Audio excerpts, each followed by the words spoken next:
Okay, welcome back to the Spiritual Recalibration Series. Thank you for embarking on this series and opening yourself to a new way of being. My name is David, and this is session 21, Drama, Possibility, and Your Amygdala.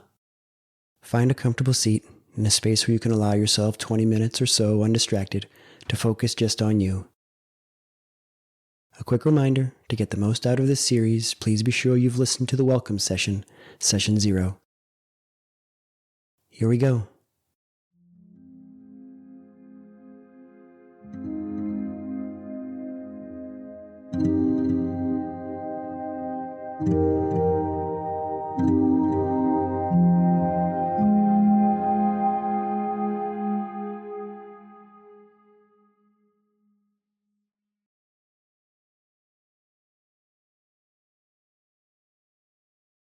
So the other day, I was preparing for a group that I was going to be meeting with, and I was meditation was fairly new for at least some of them, and so what I was just kind of reviewing some of the neuroscience, because it's a nice thing to present to those who are new to meditation. It's just some of the reasons why. Some of the reasons why you might choose to do it. And so one of the whys is just kind of the changes that Western science has actually studied and found in your brain. So in the brains of the functional workings of the brain of someone who has had a sustained meditation practice for a certain number of years is functionally different from those who have not. And there's some studies you can look at that show the difference. And one of the things is there is your amygdala. And we've talked about, I think before, our limbic system, which is kind of that reptilian part of our brain. That's that emotionally reactive, and the amygdala is the protective part. It's that fight or flight part that was really active and helpful when our predecessors were interacting with lions and tigers and bears, as they say in The Wizard of Oz. But in our regular daily lives, in the corporate world, in our homes and such, there aren't a whole lot of lions and tigers to fend with. But that amygdala is still there doing its job, and so one of the things that happens with a sustained meditation practice is the connection between that fight or flight part of our brain and the part of our brains that actually makes choices is less. So one of the benefits of that you notice with the sustained meditation practice is that you're less emotionally reactive. You find yourself less tied in with your sadness, with your fear, with your anger when those things come up. So I was reading about that. And the interesting thing that happened is literally as I was reading it, drama unfolded upstairs in my house. I have two teenage daughters, as you guys probably know. And they get along wonderfully most of the time, but they're teenage girls and they live in the same house and they share space, and they're human beings living at this time when human beings are going through everything they're going through. So sometimes that happens. So an argument ensued. And I've certainly had plenty of experiences as a father reacting to that, emotionally reacting to that.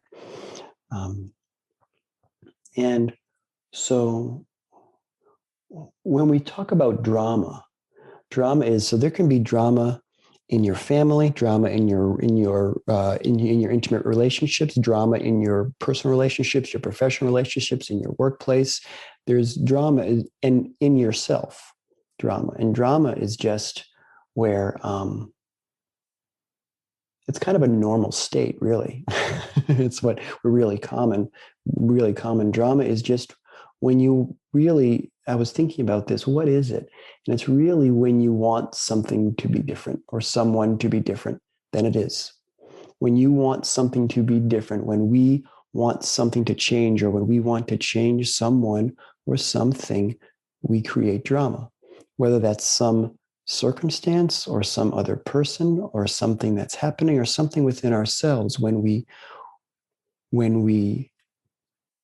desire it different than what it is, we tend to create drama.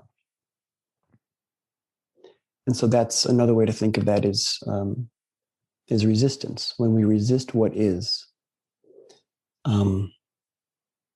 So this is a little side note. I did notice that on this particular instance, what I felt more than anything else was compassion. That's what came up. Just compassion for what it must feel like right now for each girl to be having that experience. So I was grateful for that, to have that response internally. And so a technique or something that I've been asking. So what I want to share with you, what I really want to share with you is this thing that I missed. And I wonder if this might be helpful for you. I've been asked, I got a bit of coaching that was, whenever you find yourself in drama, ask, what would it take for this situation with blank? It can be anything. Situation with my husband, or situation at work, or situation at the water cooler, or situation with them, with whatever with the proposal. This, what would it take for this situation with blank to turn out better than I could possibly imagine? What else is possible? And so what you're doing is you're asking this wonder question that invites something else, some other possibility. So I ask that a lot. I say that a lot. But what I feel like is missing in that little process there is the recognition. I don't know that you can ask what else is possible from a place of resistance or from a place of drama, right? Don't you have to fully accept what is? Might we need to work on loving exactly what is as it is, whether it's ourselves or something else or some situation, before that something else that's possible can enter? Can you ask what else is possible from a place of not accepting what is? And my feeling right now in this moment is no. So I was thinking about that, and I want to share with you before we go into, and this is what's going to inspire our visualization here. I'm sorry, I have this photo on my phone that I'm pulling up. And so I was, this came in separately, same bit of coaching, but it actually came in at separate times, and somehow they ended up weaving together. So this is a quote by Ram Dass. And I was thinking about when we ask the question, how do we love what is? How do we accept fully and love what is? So here's what Ram Dass said. When you go out into the woods and you look at trees, you see all these different trees, and some of them are bent. You sort of understand that it didn't get enough light, and so it turned that way. And you don't get all emotional about it. You just allow it. The minute you get near humans, you lose all that. And you are constantly saying, you are to this, or I'm to this. That judgment mind comes in. And so I practice turning people into trees, which means appreciating them just the way they are. I don't know how you all are, but I'm a very visual person, it seems. And so that image of the trees has been helping me.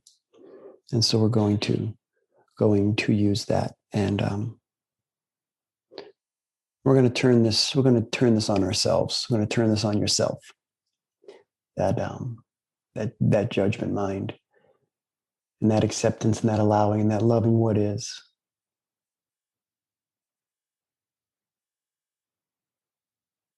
Yeah, let's do that. Okay.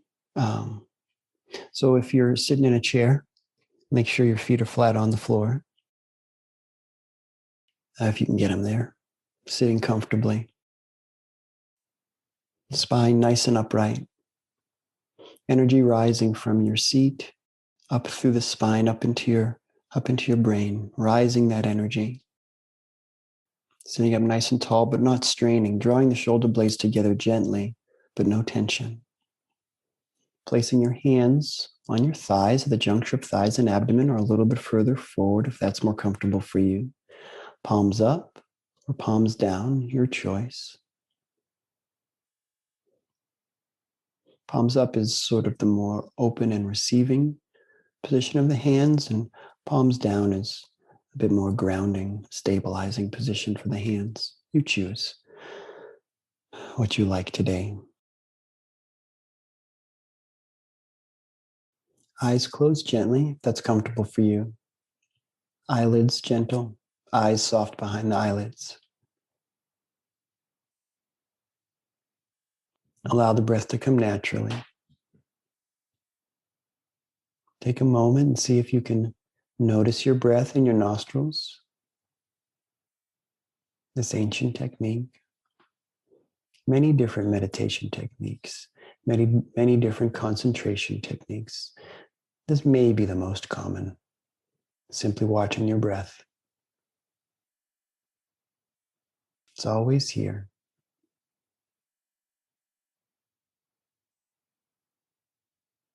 See if you can find the spot in your nostrils where you can feel the air passing.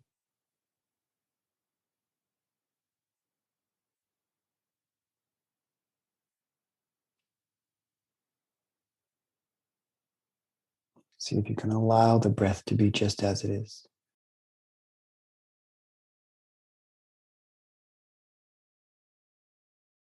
You don't have to breathe any certain way. See if you can just simply allow.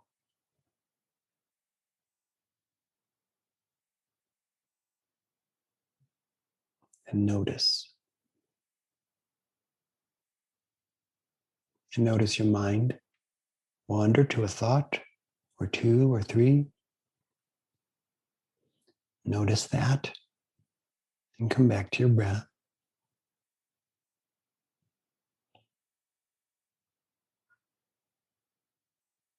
Those benefits of a sustained meditation practice that I was mentioning earlier, becoming less reactive, less tied in with emotion, feeling happier, being more healthy, a stronger immune system, improved circulation, less inflammation, better sleeping, more feelings of peace, more feelings of kindness and compassion, smiling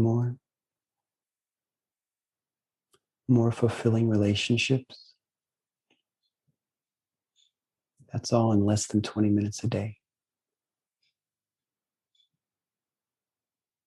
If you can do it for 5 minutes a day, just watching your breath, imagine the possibilities.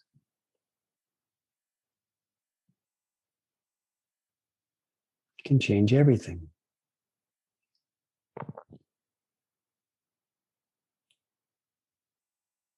So now, take an intentional inhale through your nose and then exhale through your mouth. You can let go of watching the breath.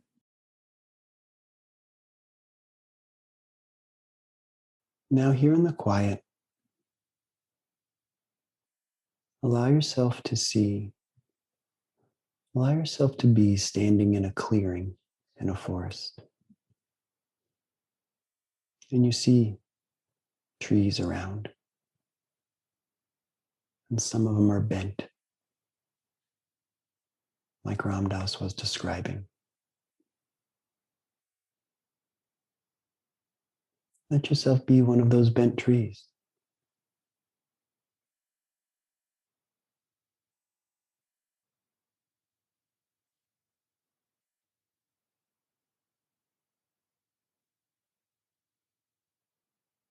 Now tune into the light, this beautiful light that's right in the center of your consciousness, or in your heart. You can see it there. This light of acceptance, of allowance, of love.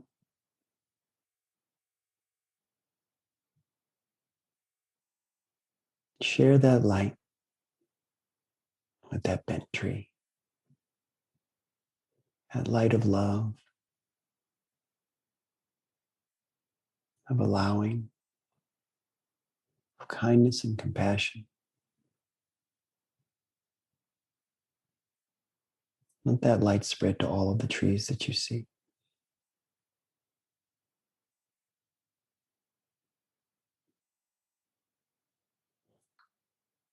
Allow it to spread across the whole forest until you see a forest of trees that are made of light. Trees of light, standing tall, reaching toward the sky, branches expanding, with leaves and blossoms of light. This light that is within you and always available.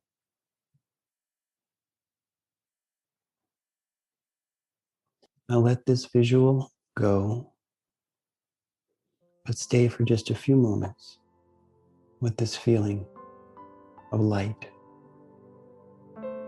acceptance, of allowing, of love.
Good. Now take a normal inhale and exhale. Prepare to come back to the space where you are. And when you're ready, you can flutter open your eyes or stay here like this for as long as you like.